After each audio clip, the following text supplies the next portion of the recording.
everybody to our Future Forward Speakers series. We do this series very often. We've done them for the last 2 years that I've been here, teaching at NYU and serving as chair of the Integrated Marketing Communications Department. As you know, or maybe you don't know, the Integrated Marketing Communications Department is the umbrella department under which our degrees fit, right? Underneath integrated marketing and communications, we have the integrated marketing degree, public relations and corporate communication, and we have an executive master's in marketing and strategic communication. And we're delighted today to have two of our executive students here. Our executive students have 8 or more years of experience, and they come here for a really supercharged C-suite. So you'll see them next to the C-suite up here talking about all the work that they've done. But Future Forward Speakers series is a way that we bring CEOs, COOs, CMOs, the highest ranking individuals and people who are doing amazing things at the highest level here to NYU SPS. And our star of bringing these folks here is Professor Khan. He brings the best of the best because he is the best of the best. And he has a vast network because of his professionalism and the way that he goes about doing business and teaching. I'm going to turn it over to him in 1 second, but before I do, I want to just let everybody know that you should be following the department, the umbrella, in LinkedIn and on Insta. And how many people are involved in our student clubs? The Integrated Marketing Association, I see you, or the public relations, the IMA or the Public Relations League. If you're not, you are leaving networking and professional connections on the table. You're getting half a degree. So get serious, make some connections. That's where you'll meet peer connections and professional connections that'll drive your career. The last thing I want to say before I turn it over is that we are at IMC have a great opportunity for students for a portfolio building challenge.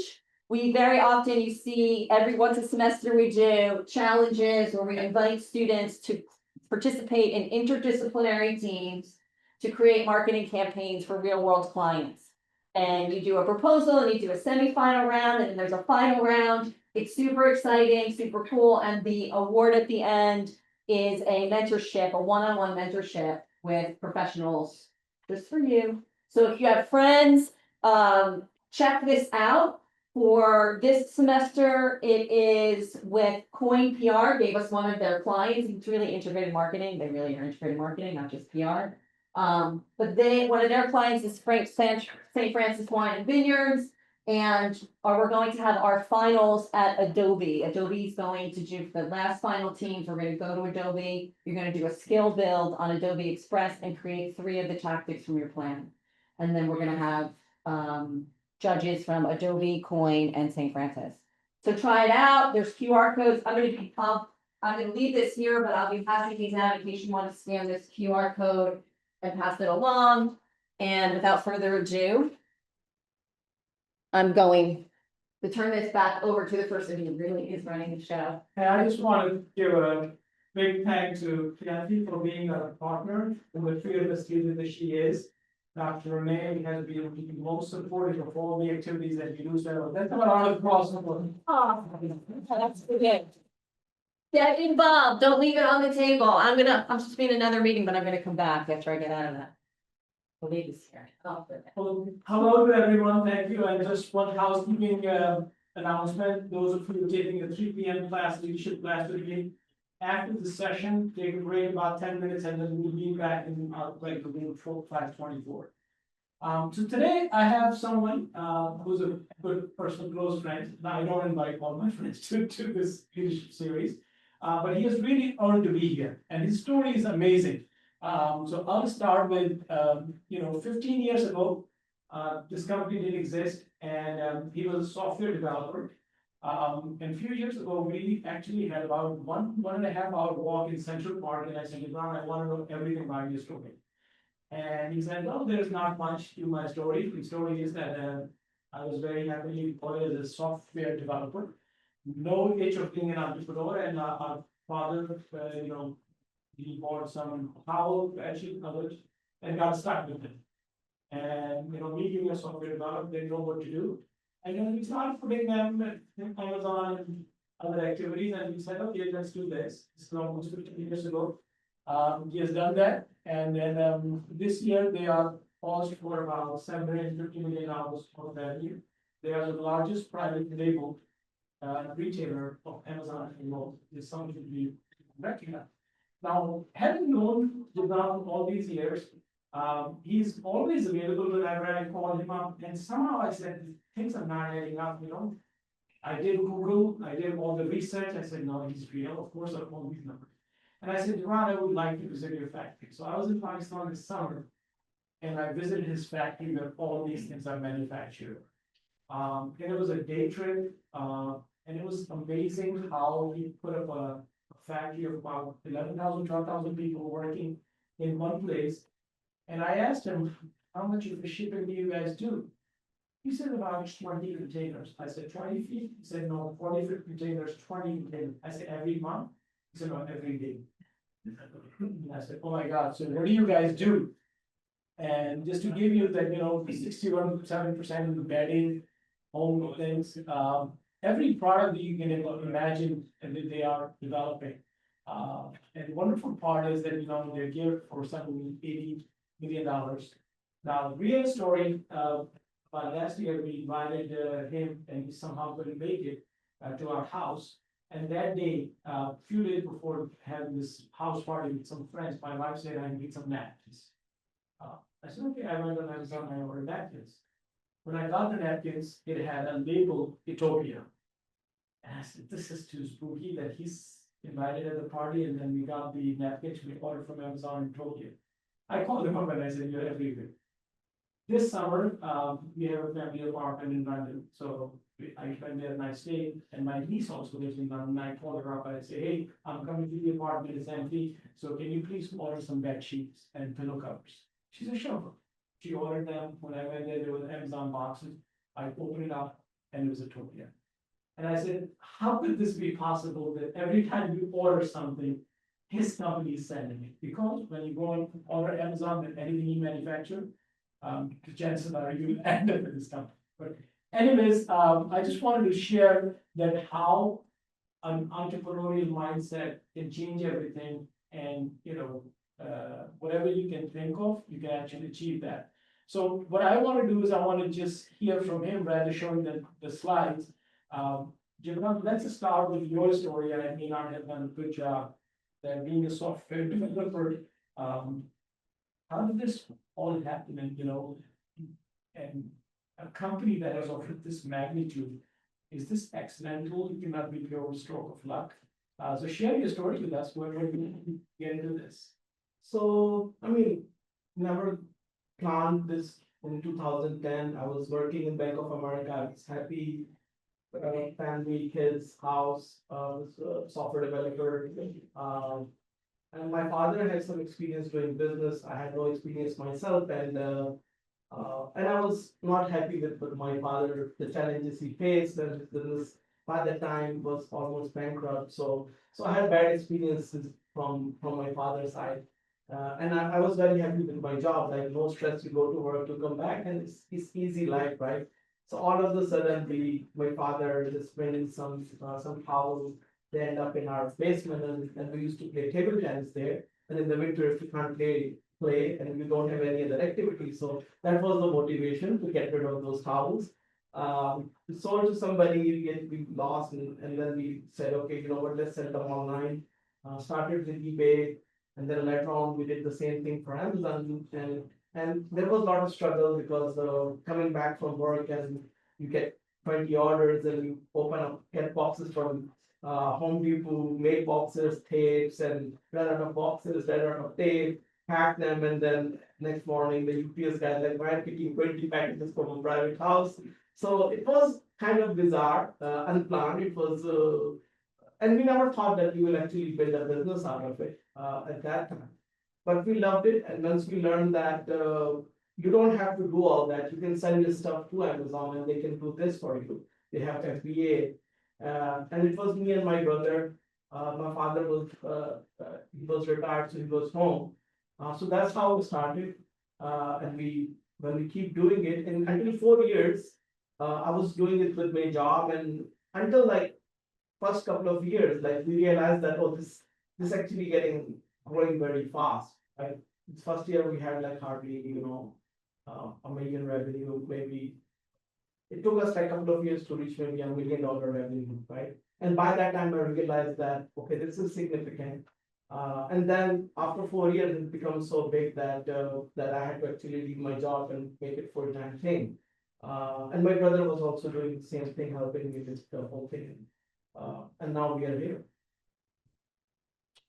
So the moral of the story is that you should have a table tennis, or some kind of sports activity in the basement.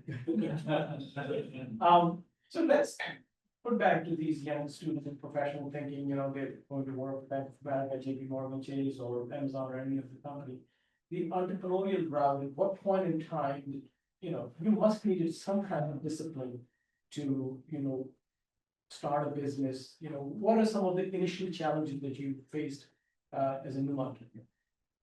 So I personally felt that when I started my professional career, I was working in Harry Fox agency. That was a music licensing company in Midtown. Before that, I briefly worked in a financial company for 6 months. So when you work in like a mid-sized, small-size companies, you get to do a lot, right? Work with people, you interact with teams, you solve problems, you deal with challenges, and you learn how to solve problems, right? That's very essential for you to actually understand how to deal with different kind of challenges, how to work in a team environment to actually come up with a solution. So I think in my early days of my career, working in that company helped me a lot in terms of working in a team environment, using technology, how to do weekly meetings, how to like do big projects and getting things done basically, and how to resolve conflicts or scenarios like that. So that was my early professional career.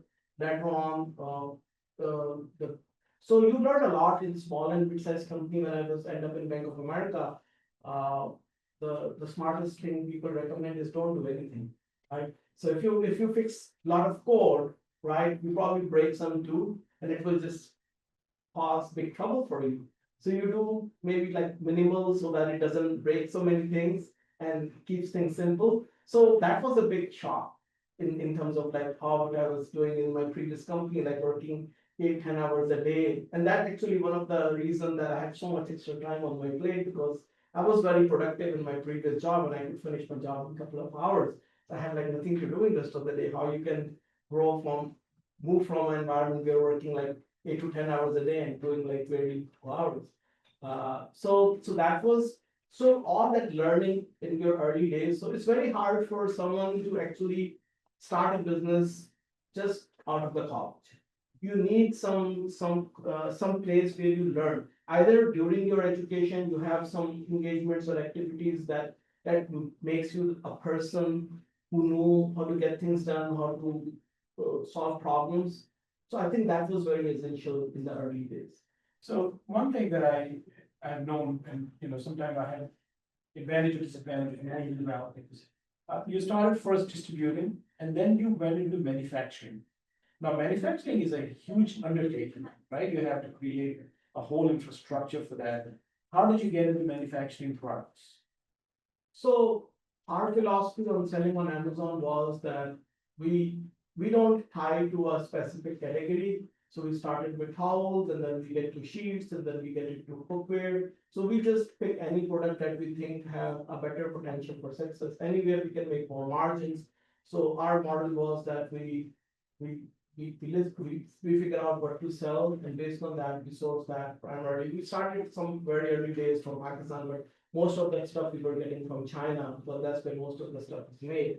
So we were getting stuff from China, and we were selling like a very wide variety of products, right? We sell pretty much everything in bedding, like from pillows, comforter, blankets, towels, cookware, accessories, kitchen accessories. So we have about 500 plus different unique products in just US market, and then we have similar products in Canada, UK, and Europe.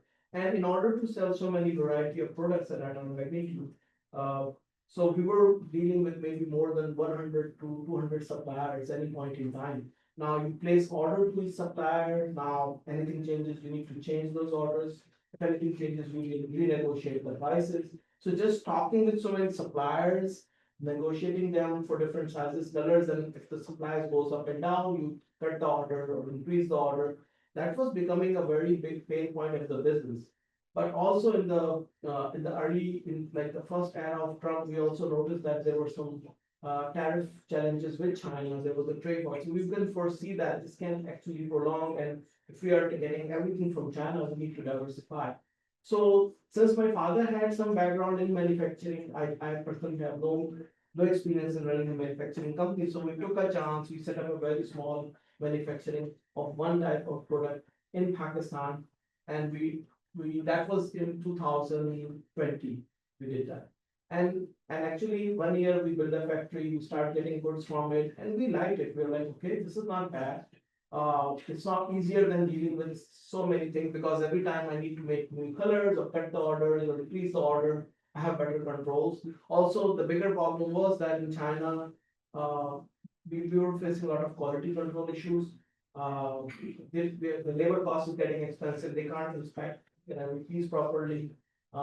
They were facing, they don't have a lot of workers understand read English well, so they put the wrong labels on the product. So instead of customer receiving white towel, they receive gray towel now. And Amazon don't have any way to fix that. Right. Because Amazon warehouse is not like a palletized warehouse, it's like a very complex.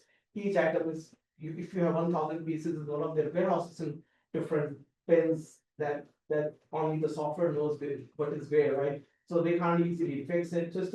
So if someone put a wrong label, all your inventory is messed up. So with dealing with those kind of quality issues, labeling issues, supply chain issues, when we did it for one product, we loved it. We were like, okay, this makes our life easy. And we had substantial margins from the problem with the manufacturing business is that it's very costly to build it for a manufacturer, right? But for a retailer, it's very profitable. Retailers have big revenues, big margins. So we were able to use the margin from our e-commerce business, and we invested to set up our manufacturing. And we didn't care about the cost, because uh, there is I always talk about conflict of interest, right? You have a conflict of interest with your manufacturer. The manufacturer want to make more profit. They want to give you a cheap product. Yeah. Your interest is to get a high quality product for your brand, right? So you have a direct conflict of interest with your vendors and suppliers, right? So it solved that conflict of interest. So we were able to even spend more than 5% cost than a traditional manufacturer, but make a very high quality product that have minimal defects, minimal issues. That just improved our rating on Amazon, that reduced our lot of problems in our business. And we love this business so much that we start making bed sheets, pillows, comforters, blankets. We start making cookware, non-stick cookware, plastic products, hangers. We start making pretty much everything. And now we think that we make such a wide variety of, we make like corrugated boxes, poly bags, elastics, zips. We make so many variety of things that maybe I don't know any other factory in the world that they may be like factories could be 100 times bigger than us, but no one is making such a wide variety of products. No one have expertise. So also we had a very good connection with China, which means I was traveling a lot to China. We were talking very closely with China, and China have a unique expertise in making products at a very low cost, and the rest of the world doesn't know that. But since we had a special relationship with hundreds of Chinese suppliers, we had some way to negotiate with them. Okay, if I get into a challenge that I'm unable to make the product same quality or at the same cost as China, I can talk to one of my Chinese suppliers and tell them, if you want next order, I need you to tell me how do you dye this color with this quality, these economical dyes. Right? Trade secrets, right? So we actually use our ability to give order as a negotiation chip, actually solve the automation in our manufacturing and complex problem solving, complex manufacturing problems and engineering problems in our manufacturing. So, and that just made, and so what we have achieved as a result of that, we made the manufacturing that is as competitive as anywhere in China, but it doesn't, that also though, so the manufacturing facility that we have and the efficiency we have that only exists either in China or in our factory. That's what we. So one interesting thing is that you started the business in 2005 or six, 2010. 2010. And then comes 2020, now your business has grown up, and then we hit with COVID, Yes. right? A lot of people thought that this is the end of the world, obviously, and for a lot of companies like yourself, I think it was an opportunity.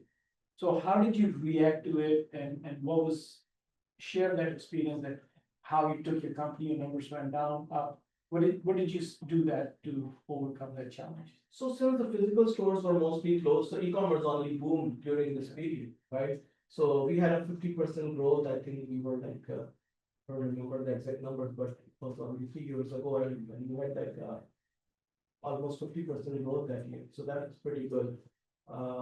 And Pakistan was one of the countries which was not very much hit with the COVID in terms of the mandate for. They didn't care, you were. Yeah. Yeah, they didn't create a, because they were so much poverty, the government could not give enough resources. They're like, okay, if you stay at home, you're gonna not survive anyway, so why don't just everyone go to work, right? And so they had like lockdowns for a very limited time.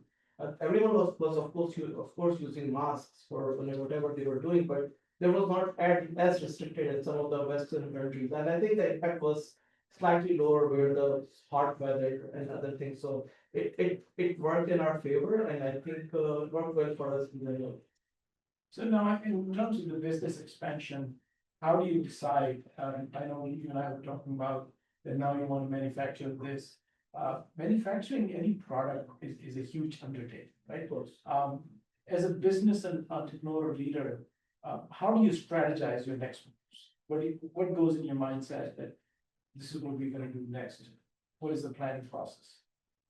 So, if you know your business well, you know what are your challenges. So every move you do is understanding what your competition are doing, what the customer wants, what kind of problem you're trying to solve, and what exactly you do in your business that puts you in a better position than before, right? It could be competitive edge in logistics, it could be competitive edge in branding, it could be competitive edge in manufacturing. So you know that and more you know your business, better decisions you can make for expansion. And the problem is, the biggest hurdle I see other people who are in the same industry, they do not understand their ecosystem very well. They don't understand the business very well.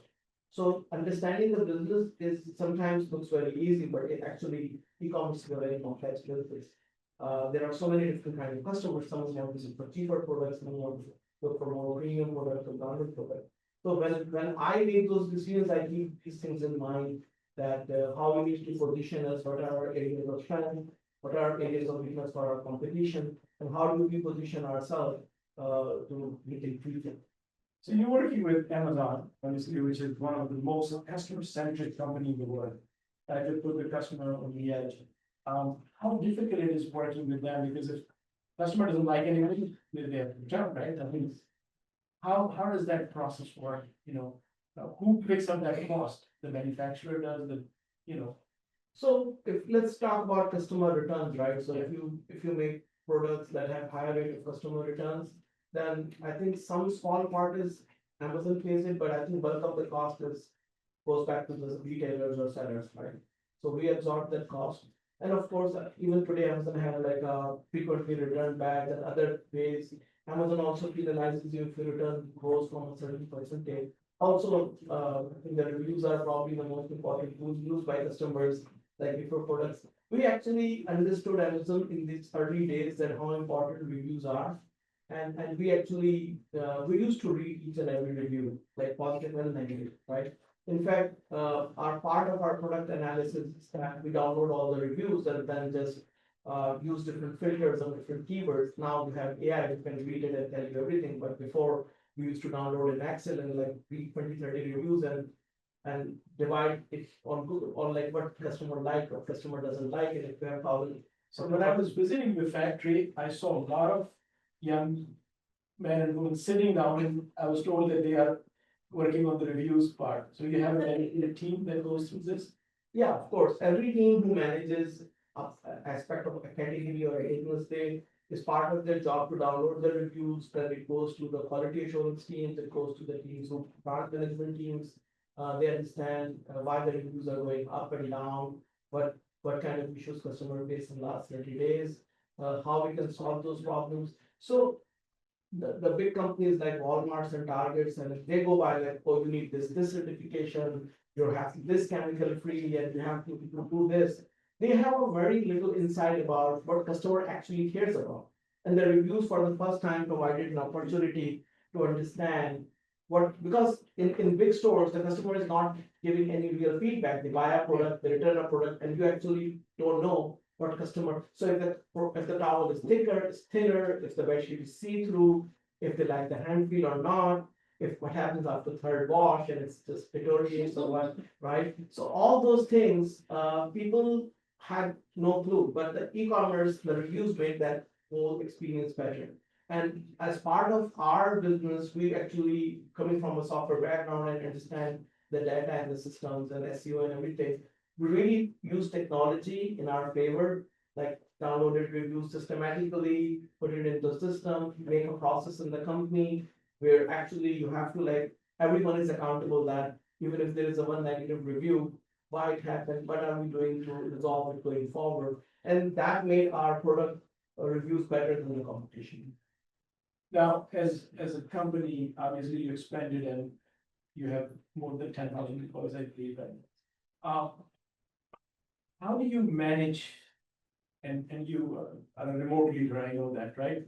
How many times have you gone to Pakistan in the past few years? Last 6 years only for 4 days. 4 days, okay? And you've ran that company of 10,000 plus people. How do you do that? I mean, this is something that really is mind-boggling. You know, whenever I call you, I'm not saying that you're not busy, but you're always available. If I text him middle of the night, I get a response within 30 seconds. Whatever. Not in the middle of the night. Like from middle of the night for me, I remember from London when I texted you and you responded right back. But I have never had a day where I had to wait for your message. Yeah. Which is A, you're very efficient. Two, you're a good friend that you do that. But you have an excellent time management skill. So share with us, for our students, those of us who find life overwhelming. So when I was working in my software job, right, they had remote teams and we were working with them. Also, like some of the companies, like we are working with some teams in a different office and you're talking with them and you're having like something similar to a Zoom call, group calls where we are talking with people in different time zones. So and even from my software days, I used to appreciate that, you know, this is a superpower. You can have resources in other part of the world where they're very expensive, and then you can actually make them use for the business. So in our e-commerce business until like 2020, we had about 300 people maybe. So I was running a decent remote team by that time. But undertaking this factory, we reach almost 15,000 employees when we have full capacity. So managing that wasn't like something that I was good at or I was built for. It was a big transition for me as an entrepreneur to actually someone who can manage a team of 300 people now. You're preparing yourself, and I think to be very frank, I made a lot of mistakes. I mean, and I had a lot of profits from an e-commerce business that I can afford those losses in my manufacturing business. If it was just a manufacturing business at its own, it may not be able to survive so many mistakes I have done in the early days. But since there was a business that was supporting it, it was able to like, you know, compensate for all the errors I had done. Definitely, like I have built like maybe there are 60 to 70 departments in that company, like for each production, quality assurance, and there are almost only 40 different production departments, and there are multiple accounts, audit and whatnot, right? So it's 70 departments. And I think I have built each department 3 times. I never get it right the first time, right? Maybe you hired someone, let's say at $1,000 salary, right? And then that person is overseeing a business of maybe $1 million. And little mistake he did cost you maybe $100,000. You realize that what I was saving in paying him only $1,000. So then I hired someone maybe at $2,000 salary, and that guy just made all the difference and saved me that $100,000 even more than what the other guy was using. So realize that what is the importance of the quality of the people. In this process, I interviewed thousands of people in the last 5 years when I did this manufacturing company.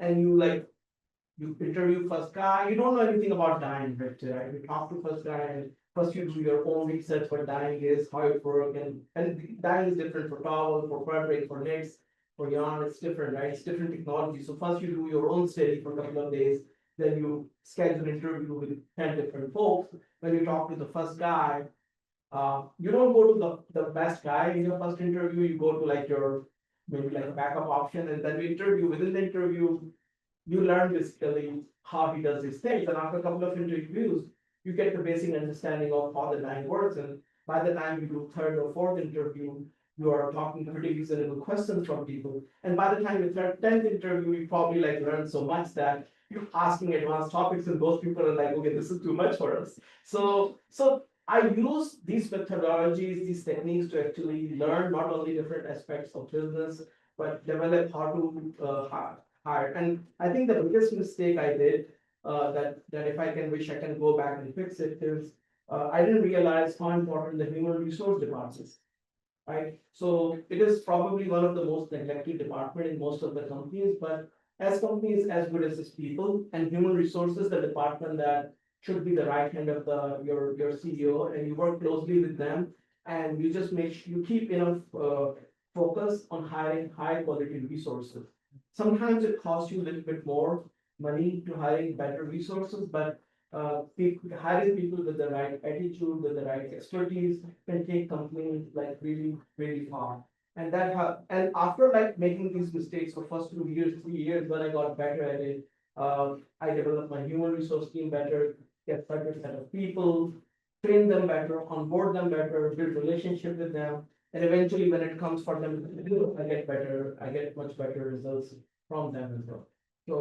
So managing a team of 15,000 people is not easy. Maybe I'm the only one who did it remotely. I don't know if there is any test case of that, of like that anywhere, but it was a good journey. I don't recommend it.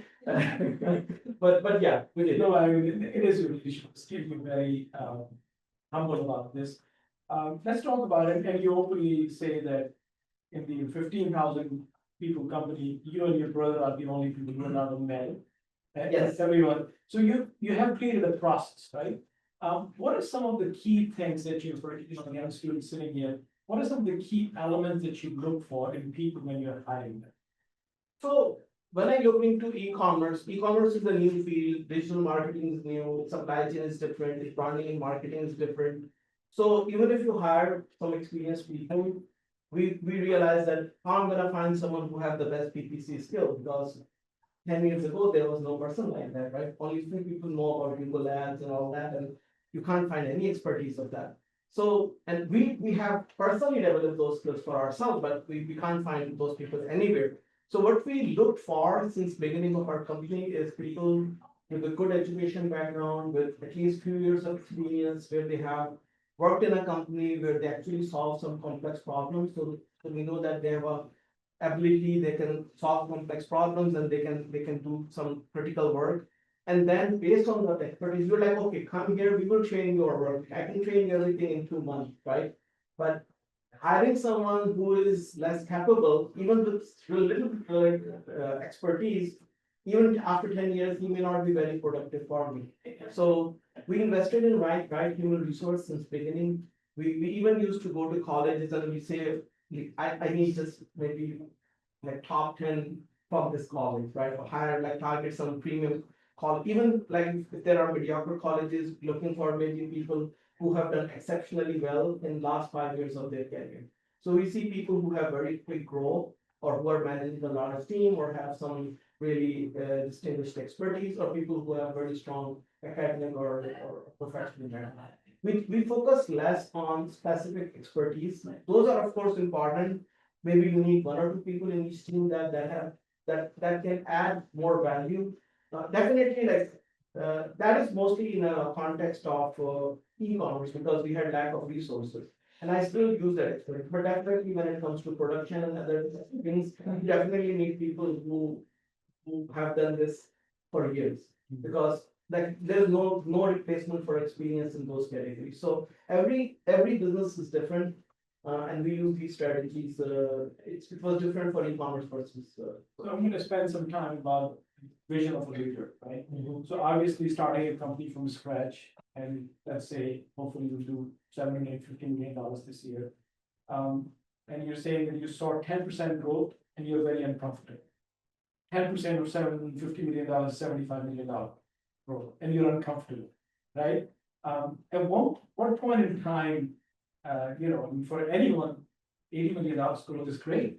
But what is that process that really keeps you on your toes that, no, I need to achieve 30-40% growth? What's your vision? Where do you see this company 5 years from now? so maybe at this point, I think more long term, right? Maybe start maybe 3 to 4 years ago, I started thinking about 2 years, 3 years in future. I mean, in early part of my career, we were like startup. We only think about next day, right? How to survive basically, right? It was a lot of competition, like sellers and listings and doing so much and supply chain. It was just because we were growing from 100,000 to 500,000 to 1 million. From 1 million, we jumped to 5 million, then 10 million, from 10 million to 29. I mean, you're jumping from 10 million to 29 million in a year. That's 200% year-over-year growth. So there's no visionary way to achieve that, right? You can achieve that only by just like working like a startup environment, like working 10 hours a day, like just. But yeah, like again, like 5 years ago, 4 years ago, start thinking more visionary, more long term, more strategically, where we want to like position ourselves. We were like doing lot of power stuff like before that. Yeah, now I think like, how do we want to position us? What should be the bigger goal of this company?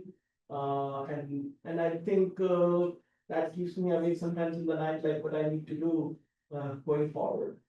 You're a very good family man also. I know you give time to your family, your children. How many hours a day do you usually work?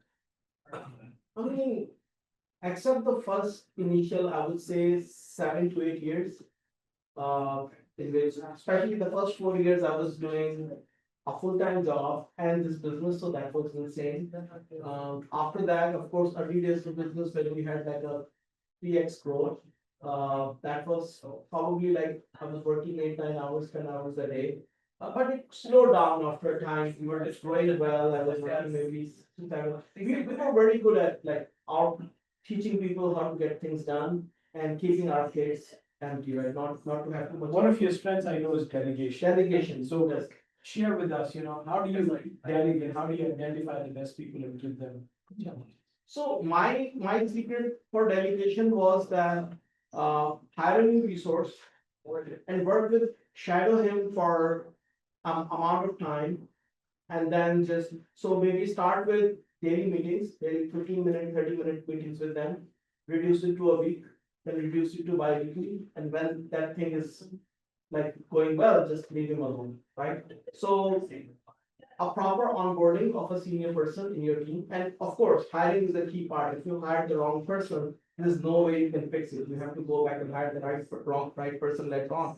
But let's say you onboard a right leader for a department, for a category, for a job, or for a specific leadership role in your company. You bring that person, you work very closely with him in the beginning. So you can't just hire 10 people at the same time because you don't have a bandwidth to actually onboard 10 people at the same time. So you go at a pace that you think you can manage. Get one person, everyone is at a different pace, so you actually onboard them, give them all the resources. And I'm not a very big micromanager, so you have to give up. You have to give up your authority, and you have to like, okay, you want to hire maybe if you want to hire someone directly underneath you, get my approval. But if you want to hire 2 levels down, hire as much as just give me a budget, give me those numbers. I agree on some basics, like this is the budget, this is my expectation, this is what I want you from first year, this I want you, give me like, and have a proper reporting mechanism, like give me a weekly report. Because a report can tell me like, we set up some expectation, and now he's giving me a maybe daily or weekly or bi-weekly report. Now I can look at that report that if something is off track, right? I can quickly like stop everything that I'm doing, to jump on a call with them and see like, okay, what's going on? How do we fix it, right? But as long as, let's say I was managing like directly, indirectly, 70 different departments, all I have to see a report from each department, as long as the numbers are within the range, everything is as per expectation. I don't need to talk to them. I just glance that report, looks good, what's next? So it could be a production report for a department. I know that how much productivity they can do in a week. And as long as I see that their defect ratio is under the limits and their production with the target, their inventory levels are whatever basic reporting structure I have built, I don't need to like call him and discuss like what you have done, what's going on. You will talk to them. Yeah, We're gonna open up for questions in a couple of minutes, but there are 2 or 3 questions I quickly want to ask you. With AI now, the advent of AI, in e-commerce business, what changes are you seeing in the next few years? everything. Because e-commerce is completely online business, right? I mean, where else you can use AI more than where the physical goods are, where the actual transactions are happening, and where the real money is, right? I mean, other businesses are just supporting that in a way. Like AI is hoping all the valuation that AI is hoping actually for some financial gain, right? And retail is the big one of the big part of it. So I believe that there are 2 perspectives. One of the perspective from a marketplace or a seller perspective, right? Let's say Amazon, Walmart, Target, how they planning to use AI, like they are getting customer data, they are getting more intelligence, they're using more data to actually understand what people need, what we offer them, do they need holiday shipping, do they look for cheaper? So they're using AI to actually understand behaviors and finding themselves better in the AI, and of course, there are manufacturers who are using AI. There are so many things they are doing in AI, that the robotics and everything within the warehouse is using AI. So AI is being used by large companies, but the more, I would say, more interesting, or maybe the side a lot of people don't actually give a lot of importance, is the side of the customer. The customer using AI is going to be a game changer, right? So let's say how many orders today you do with AI, maybe like less than %, but that number will increase significantly, because you're gonna ask ChatGPT that, you're not gonna ask someone to order bed sheets for you. You're gonna ask ChatGPT to order some bed sheets for you and deliver to this address and figure it out, right? We don't have time to do that. Now the ChatGPT will go to different websites and figure out what is the best optimal for your mood and for your needs, right? Now you can't, because the customer you can easily influence by showing good branding, good description, some tags and colorful things, and some lot of fake stuff, right? And you can show a lot of ads to them. I mean, you can't do that. Yeah, like AI is gonna go through all those ads and find the most optimal, the best option for you, right? So what about Amazon PPC profits? Their profits are equal to their PPC revenue is equal to their quarterly profits, right? What if that goes away, right? Big disruption. That changes the game. That changes the entire game for Amazon and other companies. So how it's going to impact the entire PPC world, the ads and everything, how that's going to impact. So customers start using AI would be the biggest change in our industry. And I don't know how many customers will be 30% of the customers. Of course, not everyone will be like so tech savvy to use that. But even if that touches 30%, it will be a game changer. Bring north of 2%. Do you keep track how many deliveries are you doing with Amazon every day, every month? So we sell 120,000 units a day. 120,000 units. Yeah, a little more than 2 million, about somewhere between 2 million to 2.5 million You're dollars. throwing 2 million boxes at households every day. No, 120,000 units Every day. every day. Almost like 40 million packages a year. Okay, let's open up some questions from our students and wants to go first. Okay, please introduce yourself and. Hi, I'm Sharon. I study in the public relations program. It's really nice to meet you. I'm interested in knowing like what was the main marketing channel that you would contribute the biggest growth factor for your brand? So when you sell at a marketplace like Amazon, so they bring all the traffic already. Now within that marketplace, because Amazon being the largest market, initially we were on eBay, but very quickly we moved the entire business is on Amazon. So basically there is a marketing at Amazon platform. Even though Amazon encourages you to do marketing outside and bring outside traffic, but we always found it more expensive. So we did most of our marketing on Amazon. And I think one of the core skills the sellers may have is how optimally they can run their PPC, because let's say if it costs us 15% a cost or to convert something, it may cost maybe much higher to our competitors. So if you know how to run PPC more effectively, that gives you a lot of edge on your competition. Thank you. Hi, I'm Abhinav. I'm studying integrated marketing. Actually, I have two questions. The first one is, what made you think of naming a company Utopia? I was living close to Utopia Parkway. In New York? Yeah, Queens. Okay. Yeah. My second question is, as you said that Um, for the past 6 years you have been to Pakistan for 4 days. What do you do to make your employees believe that they have your back whenever they want? Or whenever they want to talk to you, you are available. Like, I know already Professor Tariq has already said that you always reply to his messages in no time, but to your employees, how do you make sure?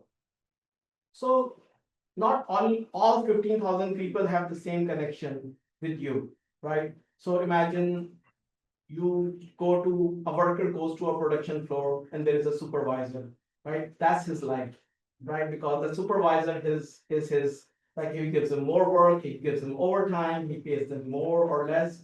So when you work running a large company, you don't have to be like a politician and like everyone need to know you and everyone need to be like your close friend. I mean, my phone number is very public. A lot of people actually directly text me. I reply to them in most cases if it makes sense. So you don't have to think that everyone at the lowest level in your company have to have a hard connection with you. I don't think that is very important. It is important that the person who is dealing with him is having a great relationship with him, and that is very important. And that matches. So how do you make sure that let's say you're setting up like 8 levels or 10 levels up in your company, how that goes all the way down? So that's not very easy to do. This is actually one of very difficult things, especially in the large organizations.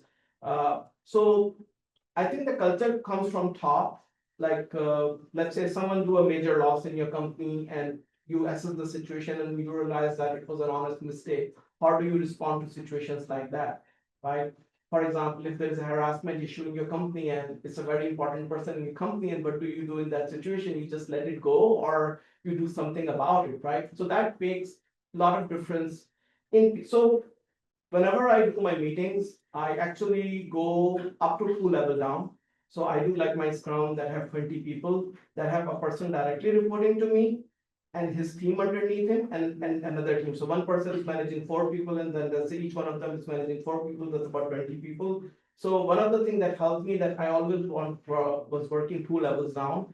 And I try to keep this not hierarchy, not very strict, which means that in our meeting, even the person at the lowest level have a same right of argument or debate about, let's say, if he doesn't like the way I want to brand a product, he can come and say, I didn't like it and I want to do it this way.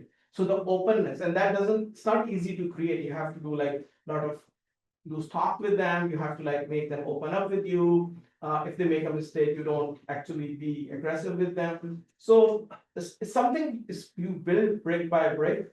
It's not something that comes easily, but it's a lot of hard work. And there are a lot of people underneath you are in one way a reflection of you. So if a lot of people are like only 2 years of experience, some people are working with us now for like they were fresh graduate about 10 years ago and now they're working for 10 years. So you groom them and we were not a 15,000 people company like 15 years ago. So when we had initial set of team, how was our behavior with them? And that's how they learned how to do those things. And there are always people in your team who are troublemakers. And what we did is we quickly got rid of them, right? It's very hard to let go people. And sometimes people it take more time to hire, right? But if you have to let go somebody, you have to make that decision very quickly. And when there are people who are actually bad for your ecosystem, either it could be like their behavior, they're unstable, or they're less reliable, or they have other issues. You actually and you can do it in a very nice way. You can give them some 2 month compensation, but you deal with those situations in a very timely way so that you maintain that good culture in your company. You know, I'm Howard Castner, I'm the executive at marketing equipment. You mentioned in the early days that there was a lot of competition that you had. What differentiated your company from the competition? What is it that propelled you to ahead of them to grow? So I would say even today there is extreme competition. Amazon is a very, very competitive world. I mean, any product you're selling, you're competing with best of the best in the world, right? There are best people from China, there are best people from all over the world you're competing with. And even today, there's a lot of competition. In the early days of Amazon, there were no tools, right? There was no way to get good pictures, there was no good way to get a good description. So you were at your own. So the biggest challenge in the early days was that there was no guidance on how to do the PPC. So you have to learn everything from scratch. And there were no you Google and how to do the PPC, and there are no search results. You don't know what are the fixed campaigns, what are the broad campaigns, and how to. So you have to try everything, lose money, or so. When there is a new marketplace or new opportunity, there is a lot of manual stuff and there's a lot of hard work. I don't think we were so good in terms of any strategy or vision.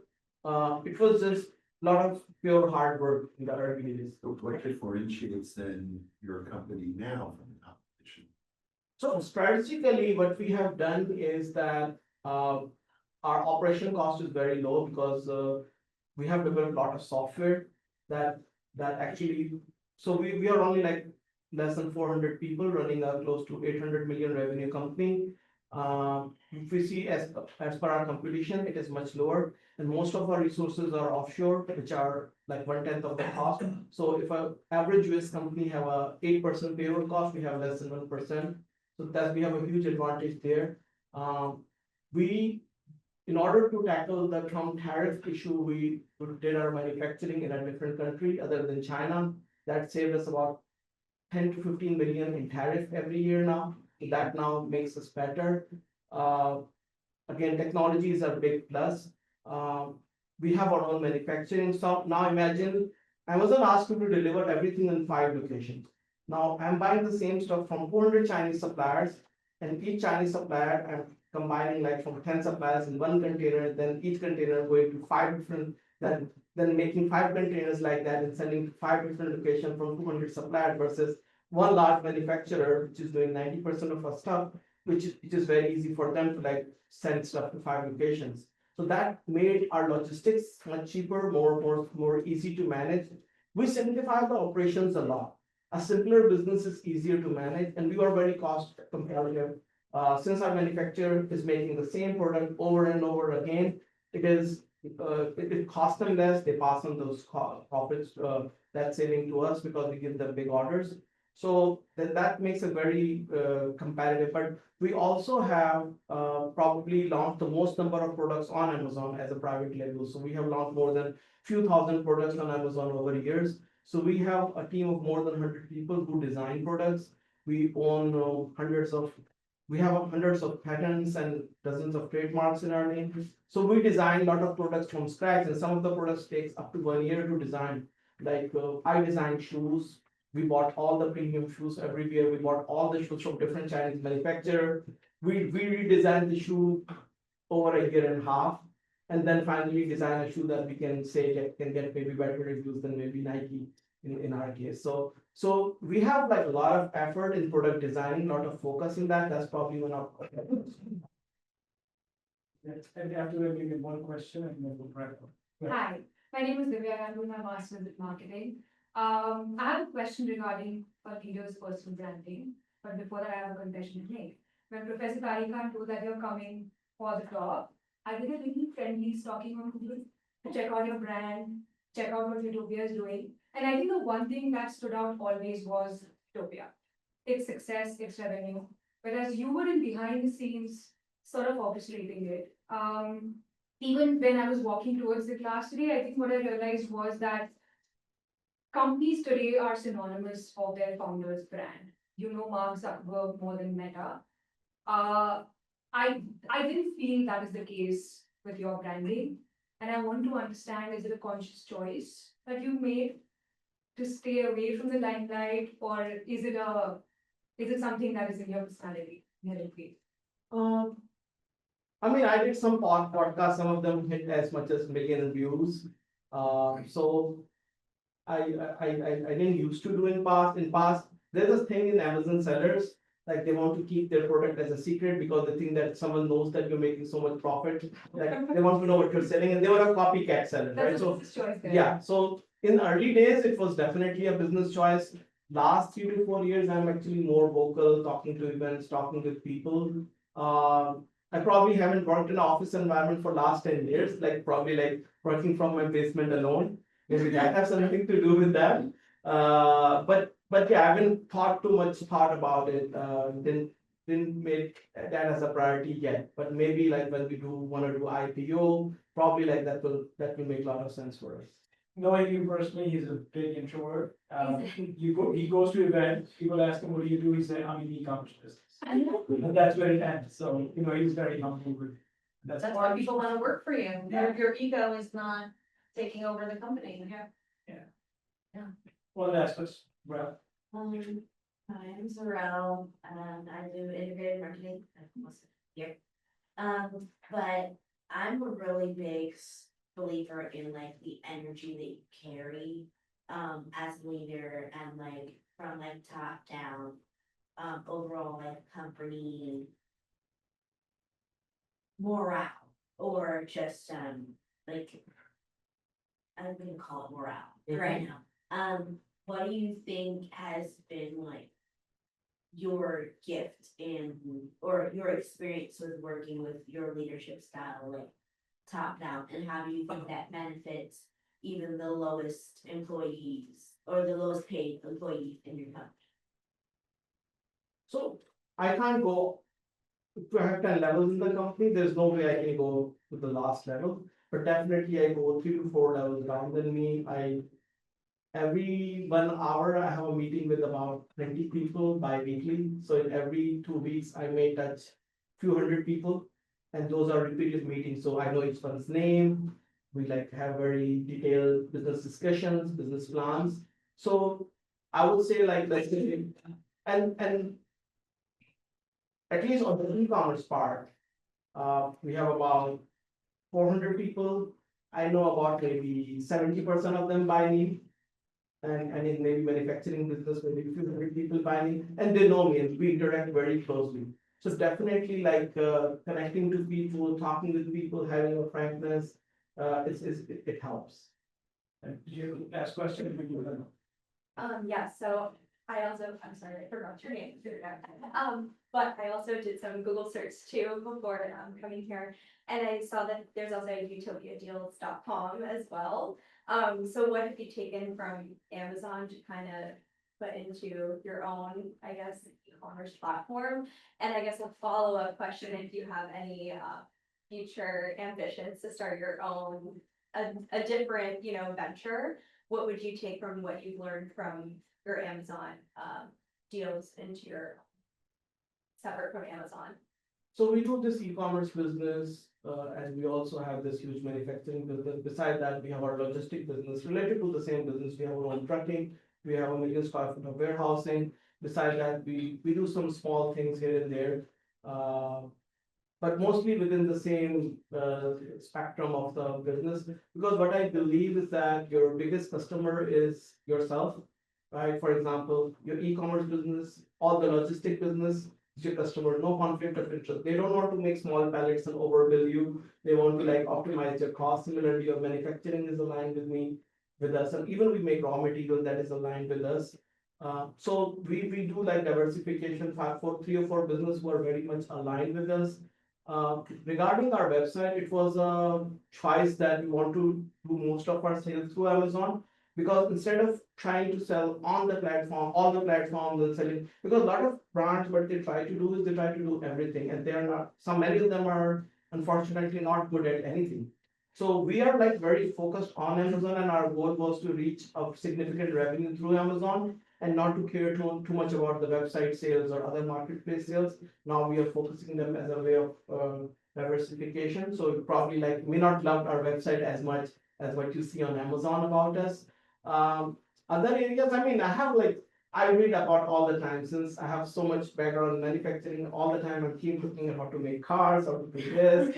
I want to do so many things that if it's in my hand, I will probably do all of them.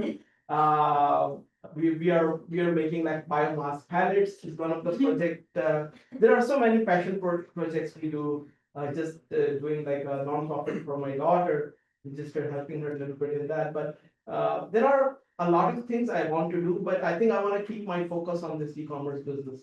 One of the things I have learned that many people who have built great businesses and in the name of diversification are doing different things when they try different paths. There's only one of you. And when the leaders are not there, I mean, the business doesn't grow as, no one can grow your business like yourself because you're the actual shareholder of that business. So you have to be there for your most important business to run. Jabran, once again, thank you so much for being here. As a token of appreciation, my book, I hopefully you'll get a chance to read it. I should learn something, and my next book will be interviewed there. And at the end, if we can move the chairs, and we'll take a